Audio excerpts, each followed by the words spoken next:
Send fly માખીથી ફેલાતા ચાંદીપુરા વાયરસના ખતરાને પગલે સુરેન્દ્રનગર આરોગ્ય તંત્ર સંપૂર્ણ એલર્ટ મોડ પર આવી ગયું છે।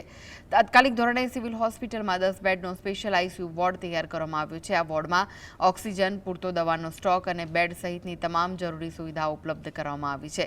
જિલ્લામાં અત્યાર સુધી ચાંદીપુરા વાયરસના 2 શંકાસ્પદ કેસ નોંધાયા અને બંને બાળકો હાલ અમદાવાદ ખાતે સારવાર હેઠળ છે। તંત્ર દ્વારા ગ્રામીણ વિસ્તારોમાં માટીના મકાનોમાં દવાનો છંટકાવ, સર્વેલન્સની કામગીરી શરૂ કરી દેવાઈ છે। સાથે જો બાળકને સતત તાવ કે આંચકી આવે તો તાત્કાલિક ધોરણે નજીકના આરોગ્ય કેન્દ્રમાં સારવાર અર્થે લઈ જવા અપીલ કરવામાં આવી છે।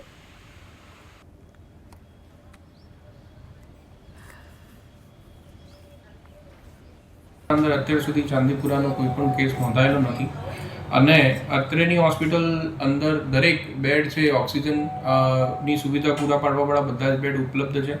જેવી જરૂરી દવાઓ છે એ ઉપલબ્ધ છે। આઈસીયુ બેડ્સ પણ અત્રેની હોસ્પિટલના અંદર અવેલેબલ છે। 2 પીડિયાટ્રિશિયન પણ અવેલેબલ છે। એટલે કે બધા જ રીતે સાધન સામગ્રીથી માંડી અને એચઆર ની રિલેશનના અંદર બધી વસ્તુઓ અત્યારે હોસ્પિટલના અંદર ઉપલબ્ધ છે।